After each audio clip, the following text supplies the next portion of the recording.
গাজীপুর টঙ্গীতে চাঞ্চল্যকর দুই শিশু হত্যা নিয়ে আরো জানাতে যুক্ত আছেন আমাদের সহকর্মী নজরুল ইসলাম। কথা বলবো তার সাথে।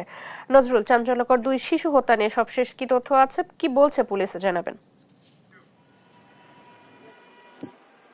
আপনি যেমনটা বলছিলেন, আপনি জানেন যে গতকাল সোয়া ৫টার দিকে কিন্তু গাজীপুরের টঙ্গী পূর্ব আরিসপুর এলাকায় কিন্তু একটা নৃশংস ঘটনা ঘটেছে। সেখানে কিন্তু ৮তলা একটি ফ্ল্যাটের মধ্যে ৩য় তলায় কিন্তু আপনার দুটি অবুঝ শিশুকে কিন্তু হত্যা করা হয়। সেই হত্যার পর কিন্তু আপনার এলাকায় কিন্তু সাধারণ মানুষের মধ্যে ব্যাপক চাঞ্চল্য সৃষ্টি হয়েছে। এই নিয়ে কিন্তু আপনি জানেন যে রাতে কিন্তু পুলিশ এখানে জয়দেবপুর পূর্ব থানা পুলিশ ঘটনাস্থল থেকে কিন্তু আপনার শিশুর যে মা রয়েছে, অর্থাৎ দুটি শিশুর যে মা, তাকে কিন্তু জিজ্ঞাসাবাদের থানায় এনে জিজ্ঞাসাবাদ করা হয়েছে। সেই জিজ্ঞাসাবাদে কিন্তু তিনি মধ্যরাতে স্বীকার করেছেন পুলিশের কাছে যে তিনি তার সন্তানদের নিজ হাতেই হত্যা করেছেন এবং তিনি যে আলামত হিসাবে যেটা উদ্ধার করা হয়েছে বটি দিয়ে তিনি কুপিয়ে হত্যা করেছেন, এরকমটাই কিন্তু জানিয়েছেন।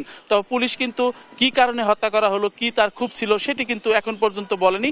সেটি কিন্তু আলোচনা সাপেক্ষে এবং সেটি তদন্তের পরে কিন্তু এরকমটাই বলবেন জানিয়েছেন। তো আপনি জানেন যে এই ঘটনা নিয়ে কিন্তু টঙ্গী এলাকায় অর্থাৎ পূর্ব আরিসপুর এলাকায় কিন্তু চাঞ্চল্য সৃষ্টি হয়েছে এবং এই ঘটনা নিষ্ঠুরতম ঘটনায় কিন্তু আপনার সবার মুখে মুখে কিন্তু ঘটনা কিন্তু সবাই বলা বলি করছিলেন যে এইভাবেই কিন্তু যে গাজীপুরের যে পূর্ব আরিসপুর এলাকায় অর্থাৎ সোয়া ৫টার দিকে যে ঘটনাটি ঘটেছে, সেই ঘটনার পরিপ্রেক্ষিতে কিন্তু তাৎক্ষণিকভাবে পূর্ব থানার যে পুলিশ কর্মকর্তা রয়েছেন তারা কিন্তু ঘটনাস্থল থেকে কিন্তু আপনার তার মাকে এবং তার বাবাকে জিজ্ঞাসাবাদ করার জন্য মানে এই আপনার থানায় নিয়ে আসছেন এবং থানায় নিয়ে এসে জিজ্ঞাসাবাদের পরে কিন্তু ওনার যে শিশু দুটিকে হত্যা করা হয়েছে তার মা কিন্তু মধ্যরাতে স্বীকার করেছেন। তবে বাবা কিন্তু এই ব্যাপারে একটি পূর্ব থানায় কিন্তু একটি মামলা দায়ের করেছেন, সেটা কিন্তু অজ্ঞাত আসামি করে কিন্তু মামলা দায়ের করেছেন। তো এই ঘটনায় আপনার থানা সহ আশপাশের এলাকায় কিন্তু মানে নিষ্ঠুরতম যে ঘটনাটি ঘটেছে এটা নিয়ে কিন্তু ব্যাপক আলোচনা এবং চলছে সবাই